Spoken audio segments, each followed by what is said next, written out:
Une question avant de vous présenter quelqu'un qui raconte des histoires extraordinaires. Est-ce que vous imitez quelquefois les cris d'animaux? Vous pouvez le faire? Ah oui, les animaux, le cri du faire coq, noblesse oblige. Ah, le cri du coq. Je crois que ça, c'est à la portée de tout le monde. Je vous présente Jacques Trémollet, qui est le personnage qui, tous les mercredis, nous raconte des histoires extraordinaires. Et j'en suis sûr qui, aujourd'hui, va nous raconter une histoire... J'avais préparé autre chose, mais après... Ah non, non, mais alors Jacques... Ah non, on ne peut parler maintenant que des oiseaux imitateurs. Voilà. Fini. Oui, les oiseaux imitateurs, vous les connaissez tous, le perroquet, le maynat. Mais il y en a beaucoup d'autres, d'ailleurs, qu'on connaît mal, et qui imitent sans qu'on leur demande. Le geai dans la forêt imite le cri du hibou. Le corbeau imite le grincement de la charrette. Et quand il y a un bruit qui l'intéresse, il commence à l'imiter. Beaucoup de passereaux imitent leur chant les uns des autres. Pourquoi? Les savants vous ont dit très savamment qu'ils imitaient par esprit d'imitation. Je vois bien ce que ça veut dire. Je crois qu'ils imitent pour s'amuser, tout bêtement. Bien. Enfin, le vrai problème, c'est les oiseaux qui parlent comme nous, le perroquet, le maynat, par exemple. Est-ce qu'ils savent ce qu'ils disent? Alors là, il y a eu une grosse discussion. Pendant des siècles, messieurs les savants ont dit très savamment, c'est pas possible, le cerveau du perroquet, le cerveau du maynat est trop petit, il n'est pas fait pour penser, il y a pas... Non, il peut pas. Donc vu que j'avais des apparences de vrai, il y a certains que, par exemple, le maynat de Lynn Renault, quand il commence ma cabane au Canada, il ne sait pas ce que c'est qu'une cabane au Canada. C'est bien évident. De même que le maynat qui a gagné la dernière guerre, il ne sait pas ce que c'est. C'est un maynat très célèbre d'ailleurs, il s'appelait Raffles, un maynat américain. Tout ce qu'il savait, un maynat, il n'était pas plus malin que les autres, mais il savait chanter l'hymne américain. Bon. Et puis là-dessus, l'Amérique entre en guerre, elle a besoin d'argent, elle organise des réunions publiques, des meetings, et puis des émissions à la radio et à la télé, pour collecter des fonds pour son effort de guerre. Alors il y avait des gens qui venaient, qui prononçaient un grand discours patriotique, et puis à la fin ils disaient « Et maintenant, tous ensemble !» Et le maynat entonnait l'hymne américain, tout le monde applaudissait, on payait, et les gens souscrivaient des bons du Trésor qui ont permis, paraît-il, à l'Amérique de tout de même faire son effort d'armement.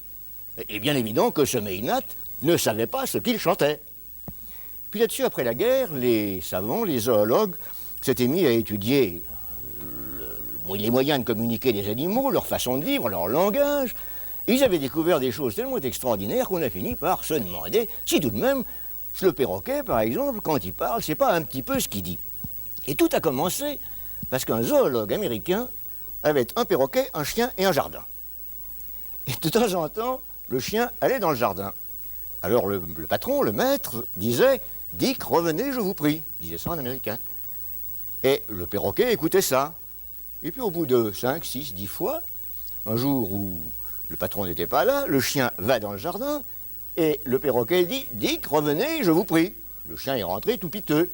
Et à partir de ce moment-là, le perroquet, enchanté d'avoir fait une blague au chien, naturellement, toutes les fois que ce malheureux chien quittait la pièce, disait « Dick, revenez, je vous prie ».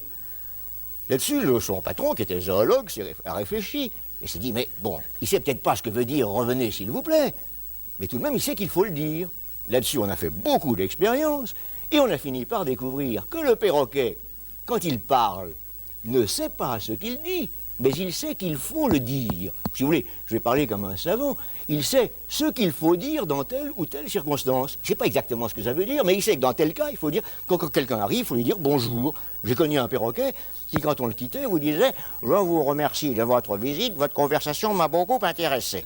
Bon, évidemment, il ne savait pas ce que je lui avais dit, ce perroquet, n'est-ce pas? Mais il savait qu'à ce moment-là, ça faisait de l'effet quand il disait ça. Et tout bien considéré, le perroquet qui ne sait pas ce qu'il dit, mais qui sait qu'il faut le dire au moment où il le dit, il a le niveau intellectuel d'un enfant de 2 ans. Et alors voilà ce qui résout enfin le problème.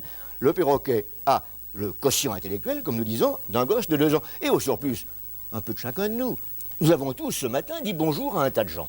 Bonjour, ça veut dire j'espère que vous passerez une bonne journée. Est-ce qu'une seule fois, en disant bonjour, bonjour, bonjour, vous avez pensé que vous espériez que le monsieur à qui vous disiez bonjour passerait une bonne journée? Bien sûr que non.